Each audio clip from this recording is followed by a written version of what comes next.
Hello, friends, and welcome to episode 8 of the Timist Podcast Series. My name is James, and I am the Timist and the host of the thing you're currently listening to.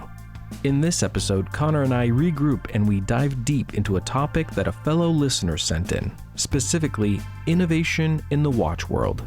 Is innovation something we even want, given that lineage, heritage, and identity is so important within our hobby?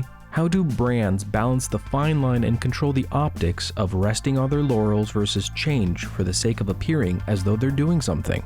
Do we even know what we want, and just how susceptible are we to hype? To close things out, we of course take some of your fantastic questions that you've sent us and attempt to answer them. All this and more. So sit back, relax, grab a drink and a snack as we get started. Here we are again. We're doing it. We really are. We're really doing it. We're doing it again. How are you doing, Conor? I'm well. I'm very good. How are you? Not bad. Not bad. How's your week been? This week? Yeah. This whole week? Yeah, this whole week. Let me summarize this whole week. Just, give me the cliff notes. Yeah, it's been fine. Okay, good. What are you wearing right now on your wrist? Oh, my. Okay. Well, I'm wearing my Heslide Speedmaster. Nice. It probably needs service. I'm going to be honest with you. How long has it been since? Well, I've had it for 6 years, and I haven't serviced it. I wear it fairly frequently. Everything's fine with it. I'm thinking both my Tudor and my Omega need service. But in my brain, this is what my brain's doing right now. It's saying, yeah, you should do that. But first, get a new watch. Oh, because then I'll be so in love with that new watch that I won't mind my watch being gone for, 11 weeks. I'm going to say 3 words to you, Conor. Okay. Lead by example. Oh. Okay. Like just with this though, right? Not with everything else in life. Yeah, no, just with watches. Oh, yeah. okay, cool. Yeah, everything else, whatever. Like, do whatever you want. I can lead by example within the next couple months. Who, me? Oh, yeah, I'm wearing my Citizen ProMaster. I think that watch would be really cool if it was made of, I don't know, just not stainless steel. Well, good news is, and I know you know this, it's made out of titanium. Oh, it is. That makes it really cool then. It's very, very cool. Thank you. Yeah, no, I like that it has everything in the world going on with it. It does. It's eco drive, solar powered, any source of light, chronograph, 24-hour world clock, essentially. Power reserve. It's atomic, so it synchronizes with the atomic clock. I think it's in Colorado in North America. And I love it. It's got lume. It's got an inner rotating bezel. Have you ever had that serviced? No. You know where Citizen Eco Drives have to go to get service? The way you say that, the way you said it, and you got this, it's not Switzerland. You have this smug look on your face. It's Japan, isn't it? It is Japan. And look, I think Eco Drives are awesome. It's just sometimes they can be a pain in the butt because that's not a quick trip to Japan. I guess I'll just have to bite the bullet and go to Japan myself. That's a good way to do it. You just need to stay there for a couple months. Oh, no. Being serviced. Oh, no. Oh, no.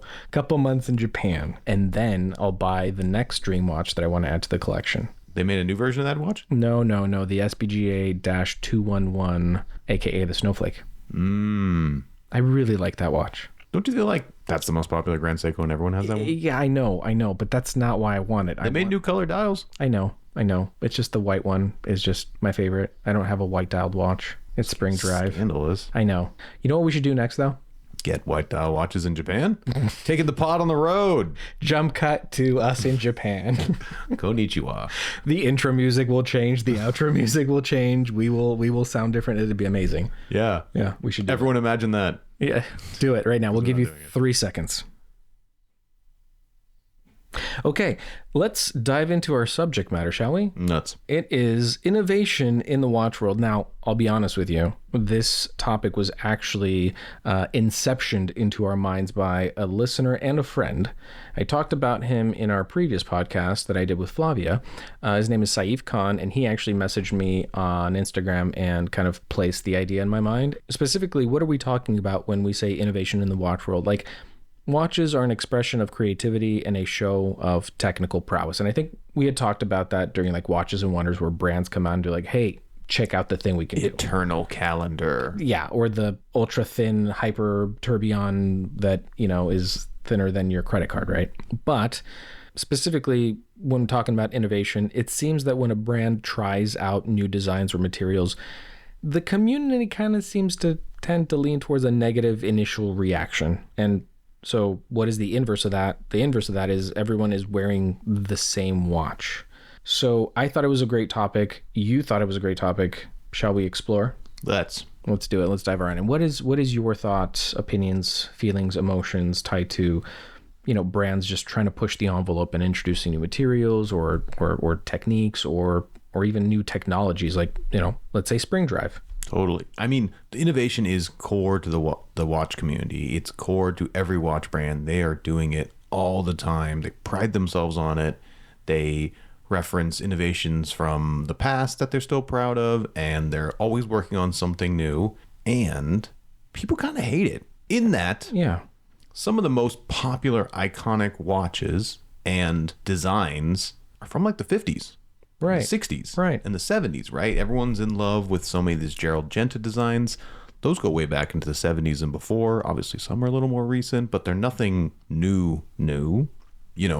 Famous watches like the Submariner and most dive watches come from like a kind of a mid to late 1950s design. They tend to stay pretty true to that. There's obviously many different style dive watches, but people are still desiring what once was a brand new innovative material or style or component. And now we're still good with that. Mm-hmm. Mm-hmm. Even though it's, a Rolex Submariner from the 1950s when, it was recently introduced, and one today, it's not the same watch. It's not the same movement. It's not the same materials, but the core is the same. And were they to completely reinvent it with a modern design, I think people would hate it. Right. That's like taking something that means something that imprinted on you back in the day.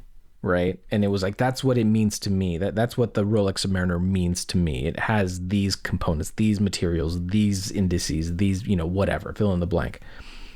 And then it changes. It's no longer the thing. We joke a lot about titanium. Yes. Right? I don't joke about titanium. Sorry. It's a very serious thing. Get on it. Some people don't like titanium. I know. Yeah. Just because it feels different and it's not what they're used to. It's not even as if someone says, I dislike that this watch is 30% lighter than a steel watch. Yeah. I think truly they're just used to a steel watch. They put on a titanium watch and it's very different. And different can be scary. Agreed. I'm going to correct you though. It's not 30%. It's around 45%. Is it around 45%? It's around 45%. That's more than 30%. That is. Wow. How dare you? Well, I've been downplaying titanium all these years. Seriously, I'm telling you, get on it. You know what they should do? They should make heavier titanium. If it was only like 20% lighter, people would be like, oh, I like that this is slightly lighter, but not too much lighter. Or, hear me out, use the same material. All right, we're at 45% lighter. Put a little like fishing tackle in there, some weights. Some lead? Yeah, is that what they do with these headphones? They just weigh them down so they feel expensive? Are you complaining about the headphones you're wearing right now? I mean, I kind of wish they were titanium. They're pretty. I'm sorry. I think they have all kinds of RGB lighting, so I look like a pro gamer, though. I'll do better next time. And there are no RGB lights in those headsets. Okay, tell that to your mouse. The mouse does have lights. Yes, you're right. But coming back to like the core of the message, I think it also boils down to the type of person that you are. Like, are you the type of person that embraces the new, or are you more a traditionalist? But we can argue that the watch industry as a whole is an industry based on old school tradition. Like the wristwatch is not a necessary thing in today's day and age, right? Mechanical movements are at best a throwback. Right. So we can say we want innovation and we want new things because, man, this thing is kind of stagnating. It's kind of old. But I think your core message was it's a classic industry that's rooted in tradition. And so you can't go that extreme with it without violating sort of its foundational ethos of what it is.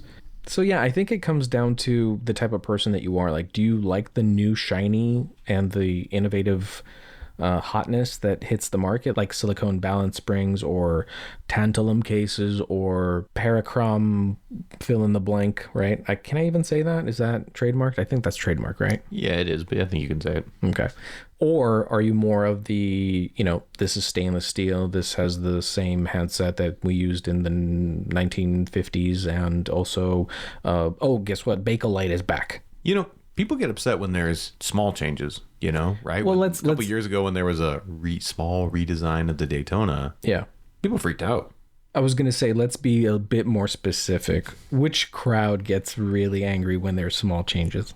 I mean, everyone's a fanboy of something, right? Yes, I agree. But it's funny that you provided the Rolex, a Rolex model as an example. Well, I mean, they are in many ways the industry leader. And so what they do is seen by others, and the example is followed or the example is ignored accordingly. I would say some of the most innovative at the time Rolexes would be like the Milgauss, which was, sorry to tell everyone this, never very popular. It's much more popular now that it's discontinued. Yeah.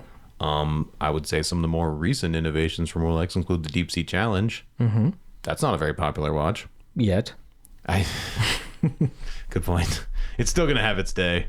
I think so. We're all scaling down to 38 and 39 mils, but nah, we're blasting it up to 50. Just give it a minute. Because we can. Right? That's interesting, though. We'll follow back on this topic, but let's talk about gold in a bit. I think it also depends on the core of the message that Saif said. The inverse of that is everyone is wearing the same watch. Like, is that what we want? Do we want to be the same, or do we want to be unique and individual in our pursuit of growing our watch collection? There might be some safety in knowing that something is established in a certain direction and that it works and that it's very popular and that it's, seen as reliable and good, essentially, right? Insert Rolex Submariner image. Yeah, absolutely. I mean, if that had changed 100,000 times, then maybe it wouldn't be what it is today. There's a lot of materials out there like ceramic, that, I think Doxa did it first is what I read in like the late 60s, but it kind of became much more of a thing through Zenith and IWC in the 80s. But I can't say that that's an incredibly popular component. Like ceramic cases, ceramic bracelets, they definitely exist. Lots of brands engage in them. I can't say I have a lot of people come up to me like, man, I really want a ceramic watch. I mean, there's, it's more expensive than steel. It's got to be black. No, that's not true. It can be other colors, but it can't be, steel color. Right. It can't be that sort of... It inherits certain properties that can't be like made to look like a steel bracelet, right? But in theory, ceramic's much more difficult to scratch. In some ways, it's a better material, but steel is seen as, in many ways, the most desirable. The gold standard? In steel? Standard, yeah. The steel standard. Sorry, I couldn't resist. You cannot. I will argue that variety is good. Options are good. For a consumer that maybe wants to be a little bit different, everything the same does not bode well for someone that wants to be a little bit out there, right? Ceramic cases being a great example. Precious metal has been around since forever as far as watchmaking is concerned. Stainless steel is the steel standard, right? The one that a lot of people will exclusively collect. But having options like ceramic, like titanium, like tantalum, like bronze even. Sure. Right? I think eventually, unless you hyper fixate on a specific corridor of the type of collector that you are, you will eventually go, okay, well, maybe now I need to add a bronze watch to my collection. Or what is this titanium world all about? Let me look into it. I'm always there personally, but I do want to add a ceramic watch to my collection personally. But I think it's part of that evolution as a collector that eventually you'll be like, okay, cool. I've done my like starter watches, my, the watches that don't break the bank. That's a cool design. I've added that. I got a chronograph. Cool. I've got a GMT. Okay, awesome. Maybe we venture into our first luxury watch purchase. And that's a whole new chapter, right? That you dive into, be like, what do I want out of my first pricey piece? What's important to me? And then if you continue down that path, you will eventually find a theme or a recurring sort of motif in your collection. For a while, I had land, sea, and air. I thought that that's what I wanted. I wanted my land watch to be a dress watch, the Cartier Tank. You only wear it on land. I'll only wear it on land. That's right. Never in water. No boats, no planes. Nope. My sea was the Sea Dweller, the Rolex Sea Dweller, right? My diver. And then the air was the Breitling Navitimer. And then you were done buying watches. And then I was done buying watches for about like a week. And then my collection was complete for a little while. Yeah, I guess. But then my taste changed and I wanted something else. I wanted something different. I don't think having, I call it the Cheesecake Factory, not sponsored, the Cheesecake Factory menu where you can have whatever you want under the sun is necessarily a bad thing. To kind of circle back, it's just variety and options are good. And I think if companies stop innovating, we would be shooting them down for, just resting on their laurels. You know what I actually think is almost a greater challenge, which watch companies deal with, and for the most part deal with really well, is that they are innovating, but they're still keeping this core identity. Right? They're updating parts of the movement or certain components, but they're not changing, not necessarily everyone. I'm not saying everyone's not changing, but, to go back to that Rolex Submariner thing we mentioned a couple of times, like, there is a core look there that they know they want to keep in size and dimensions, color, all that kind of stuff. But they are innovating, but it's not in this outward way where it looks like, oh, this was made in the 2020s, or the 1980s, the 1990s. It still has that core look. They just have to innovate around that, especially because for so many watches, they're the watch that represents that company. When I think of Breitling, I think of the Navitimer 100%. Immediately. 100%. They make a lot of watches, and a lot of the watches don't look like the Navitimer or have anything to do with that watch, but I think of that watch. Same. So if they were to say, hey, we're scrapping the old Navitimer look because that's from 19 whatever, and here's our brand new one. Yeah. I mean, it would not be a popular move, but like I associate that watch with that brand, so don't change that. Yeah. I think that comes back to evolutionary design versus revolutionary design. What does that mean? Evolutionary design is you can trace the lineage and you can see that you can see those ingredients that were in the very first generation of that watch, right? Looking at the very first gen Submariner and looking at the latest and greatest iteration of the Submariner, you can see that maybe they're not brothers and sisters, maybe they're not siblings, but they're definitely cousins. Ancestors, yeah.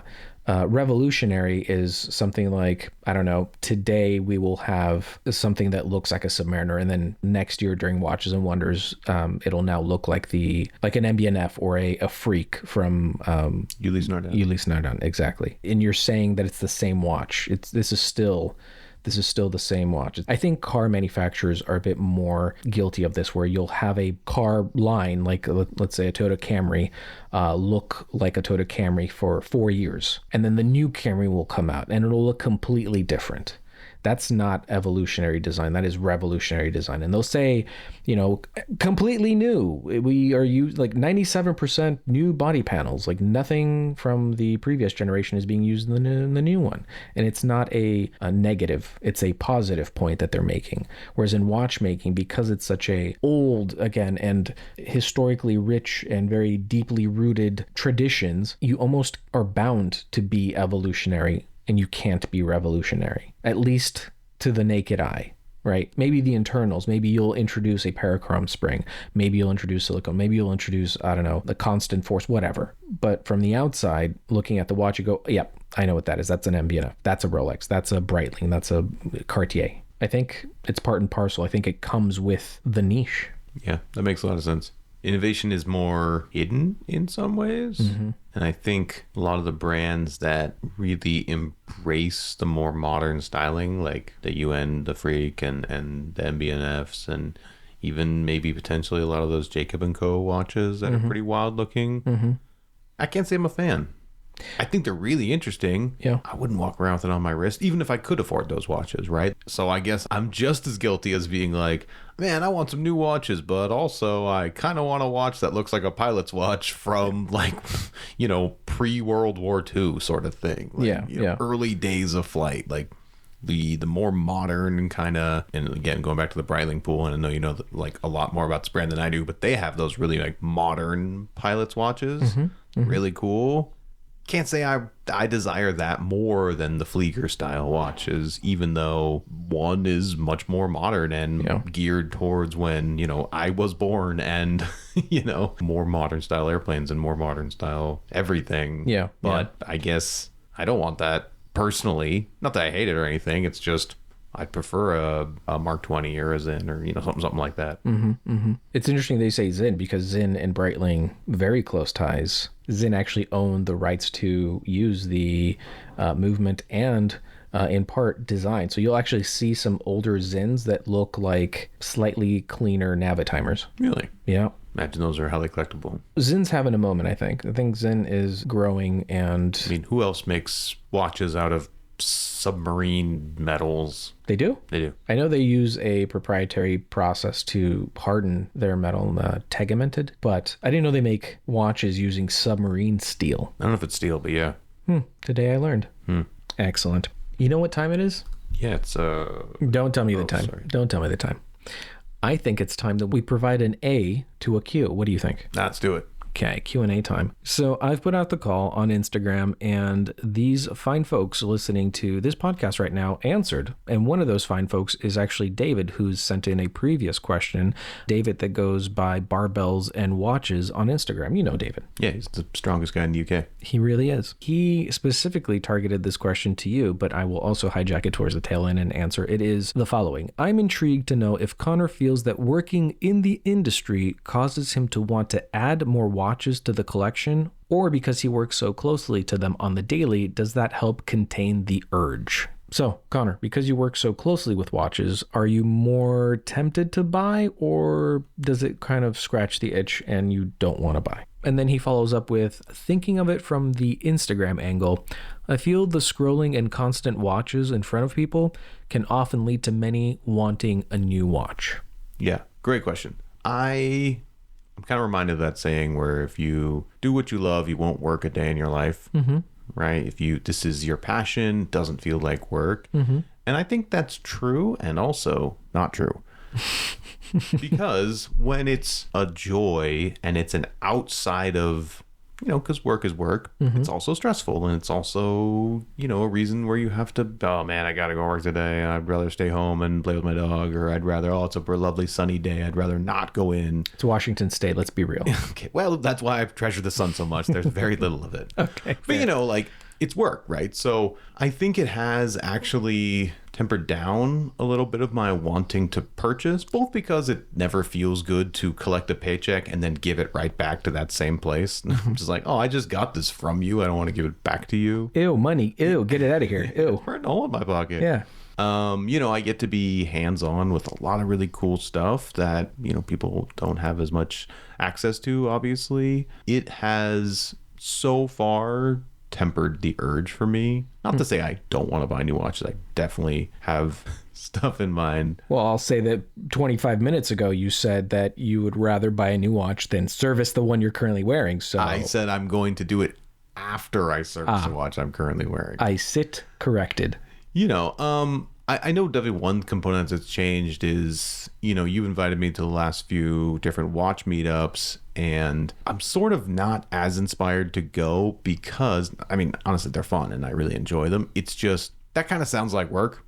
Because talking about watches is what I do for a living. Which is what you're doing right now watches, also. But that's a big part of what I do. Yeah. And I know a lot of other people don't have necessarily a great amount of people in their life that they can just converse freely in an in-depth way about movements and the new this, and did you hear this CEO did that? Whereas that's a daily conversation for me with people I've met, people I'm meeting for the first time. And I also see, there's a lot of drama with owning watches. They break and they need to be serviced and they're very expensive. And I think it has calmed me down a little bit because I'm not spending as much free time searching for watches, looking at prices, following trends and watching, especially when I was, not in the authorized dealing field, I would be on Chrono 24, I'd have up my bookmarks and I'd check a price and, I got the email alert. It just went down. Oh my gosh, it's now the day I'm going to pull the trigger. So yeah, for me, it's been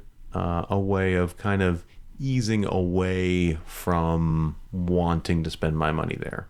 Okay. Within that scenario, has Instagram perpetuated that sentiment or made it worse? Where I notice the Instagram being most real is less with myself and more with my clients. They're so caught up in the chase that when they finally achieve and get this piece, they kind of start it again with something else. Even though they just spent however long obsessing over whatever this watch was at whatever this price range was, they finally get it. And now they're like, all right, I got my GMT. Something about a diver. You haven't even left the shop yet with your GMT. So there's so much cool stuff out there. You'll never be able to collect it all. Yeah.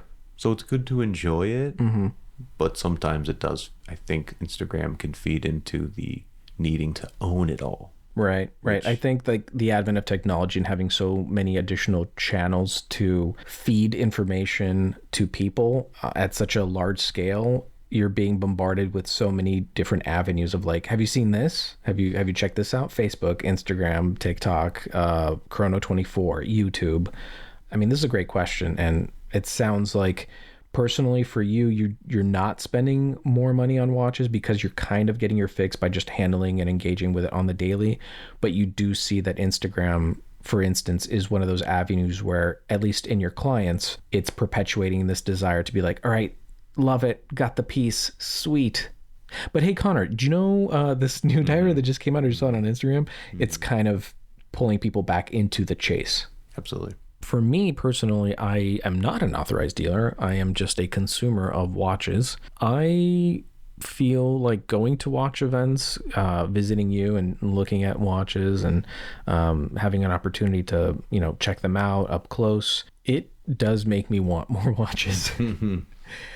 Case in point, the last watch meet that I attended was, interestingly enough, the very first one that I've coordinated. I was going to say, you did more than a 10, buddy. I did, yeah. I was happy and grateful to work with TimeWorks in U Village, Seattle, and with the amazing team there. And Judy, of course, the manager, was instrumental in helping coordinate and establish like a day and get snacks and coffee and donuts and just making it a welcoming environment. But I organized it through Watch Crunch, and about, I'd say 35 to 40 people showed up, and it was really, really nice. And I got to talk to people in real life that I met on Instagram or, on YouTube. And it was beautiful. Like, that community is I think, a core component of why I enjoy collecting so much. The problem is that Hamza showed up. Their watches. I think I coveted most of everyone's watches that they brought, but I made the mistake of asking one of the people that showed up, Hamza, who I'm friends with, and he runs the local Red Bar. And I was like, what are you wearing today? And he showed me this Citizen, a caliber 0100, and I knew nothing about it. And it hit me like a train because I have a soft spot in my heart for Citizen. It was the very first watch that I ever bought with my own money. And this watch is also made out of titanium. Of course. Of course. And he was telling me how it's the most accurate wristwatch in the world that is, self-contained, standalone. The most accurate wristwatch in the world. The most accurate. What does that mean? It means that it's a quartz watch. Yeah. It's eco-drive. Okay. Oh, okay. So it's solar powered. But that already exists. But what doesn't exist is the proprietary processor that Citizen came up with and the special quartz crystal shape. Most quartz watches will vibrate at a frequency of around 32,000 and change, right? That's sort of the frequency that, the processor uses to regulate the timekeeping. Citizen invented this special quartz shape and installed a special processor that allows the quartz crystal inside to vibrate at 8,400,000 vibrations. Oh, that's a lot more than 32,000. That's a lot more. 32,000 versus 8.4 million. And so it'll actually gain or lose 1 second per year. 1 second a year? 1 second a year. And the thing, Lord. Right. I mean, it's impressive stuff. And when I say self-contained all within itself is you have atomic timekeeping, right? Like my ProMaster. Sure. That checks once a day with the, uses radio waves to synchronize timekeeping with the atomic clock, in my case, in Colorado. But this Citizen watch is all self-contained. It is standalone. It will lose or gain 1 second a year solely based on its own capability of timekeeping. And I didn't know any of that up until I talked to Hamza, and he was so kind and so sweet, and he saw something in me because my eyes must have gotten the size of like apples. And he's like, do you want to borrow it for a little while? And I mean, you see it, it's right here on my desk. It's really cool. It's really cool. And I've been taking, some shots of it and some clips. And, then I did some research and I found out that it retails for $7,400. Whoa. Yeah. Citizen watch for $7,400. I mean, you can find them. I'm sorry, let me back that up. You can maybe find them for sale on Chrono24 because it's a limited edition. It's one of 500. Oh. And they go for around $4,500, which is not inexpensive. Certainly is a lot for a citizen. Yeah, but I mean, again, you can hold a watch that is time only, eco drive, quartz, 8.4 million vibrations, most accurate watch to exist that is, self-contained, standalone, and does not use atomic timekeeping as a regulation mechanism. So what I'm hearing you saying is your friends are bad examples to you. My friends are great examples. And I love them, but yeah, no, when I engage with folks and I talk to them about watches, and I come to you and I look at watches, and I go to watch meets and I see watches, and I go on Instagram and I see watches, it actually makes me want more watches, because I learn, right? Because I discover things that I didn't know, and I go, wow, that's really cool. That's really cool. And of course, this specific watch hits multiple like soft spots in my heart because it's Citizen, because it's titanium, and because I really was obsessed with accuracy as a kid in watchmaking. I'm no longer obsessed with accuracy, but now I kind of feel like I'm becoming a kid again. Like, wow, this is really cool. I kind of want this. Anyway, that's my answer. It's a cool watch. It's a cool watch. Thank you, Hamza, for loaning it to me. You gonna put that watch on your Instagram? I will. I just have to edit the photos. Should we do one more question? All right, let's do one more. Okay. This question was sent in by Frank from Instagram that goes by FMB Watch. Frank from Instagram. Frank from Instagram. He says, what is the expectation regarding the price development? Will these insane increases continue? So in Frank's view, the prices are insane and they're going up. And this kind of ties into what we alluded to earlier in the episode, where we should talk about gold. Oh, okay. Yeah. So on the 1st of June, at least in the United States, and I'm guessing worldwide, Rolex watches, anything with gold, had a price increase. They haven't had a price increase for a few years. And that it does include fluted bezels on steel watches, because those are made of 18 karat white gold, even on the steel ones, averaging, probably like 2 to 3%, which of course on a watch with gold is already going to be an expensive watch. So give us an example if you can. Okay, so we were reticketing today, put new prices on them. The Yachtmaster 40 in Everrose with the Oyster Flex bracelet, beautiful watch. Gorgeous. Yeah, was $28,800. It's about $30,000 now. So more expensive. Well, yeah. No secret that gold has gone up. But many watches, other brands that is, increase frequently. At least once a year. Yeah, I mean, in 2022, I was selling Omega watches, and they had 2 price increases in a calendar year. Each one about 1 to 3%, kind of depending on a variety of things. And if you kind of watch it, Speedmasters went from about $7,400 to now they're set around, I think, $8,100 for a steel one, which, it's significant. It could change potentially people's access to these watches and how much they're comfortable spending. And the truth is, if you're comfortable spending $7,500, but you're not comfortable spending $8,000, I don't recommend you spend $7,500 either. Probably walk away. But, hey, no one's happy with spending more money. Yep. That being said, what hasn't increased in price? That's true. We're paying more for milk, we're paying more for gas, we're paying more for eggs. Not to kind of downplay it or play it off, but to directly answer the question, yeah, I expect prices to continue to go up. The brands realize what they're doing. Everyone's like, oh yeah, they just want more money. Sure, but it's much more complex than just charge more and you make more money. Because we can. Right? Yeah. Generally, watches are sold with a margin. So whatever they make, someone has to make something on top of that, regardless of what the price is. Yeah, I would expect watches to continue to get more expensive. I think what'll be a much more interesting impact on watch prices is the future of the gray market. Because it was this insanely powerful behemoth of an industry they just in shot the height of the pandemic. Yep. And entire businesses that were selling, hundreds or thousands of watches a month don't exist anymore. A lot of them got too big to maintain what they were. Or were absorbed. Yeah, that's also true. Or, a lot of people had to eat a huge amount of money because they bought especially watches that were incredibly hyped, like RMs at the peak, thinking that, hey, I'm at least gonna be able to get my money back. And then suddenly, that Bubba Watson white ceramic that they paid $1 million for is now selling for $650,000. Not actually, I made that example up, but in that price disparity exists.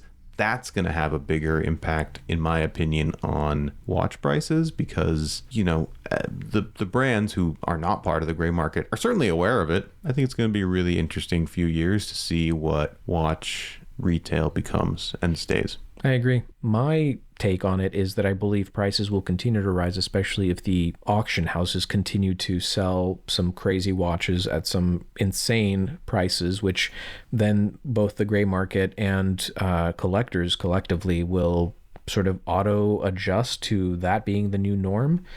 And we've seen it before where, the Paul Newman Daytona going for something ridiculous, and then all Paul Newman Daytonas have just skyrocketed in value. And all Daytonas, exactly. I think we're not paying enough attention to the auction houses and the type of influence that they have within the watch industry as a whole, as far as hype, popularity, and prices are concerned. I would also add to that because this links to those auction house comment you're talking about, which is that a lot more people are seeing watches as some form of investment. Mm-hmm.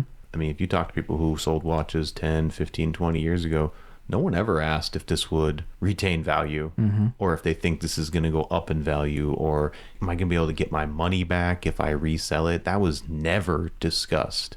And now it's a very common question, which is a very hard thing. What am I supposed to say to that? Like, yes, let me speculate on the economy. Do me a favor. Watch reselling in 5 years. I don't freaking know. Open up that secret drawer, pull out that magic 8-ball, and tell us. And probably buy my lessons that I'm selling on whatever for $50 a month. Mm-hmm, yeah. Mm-hmm, exactly.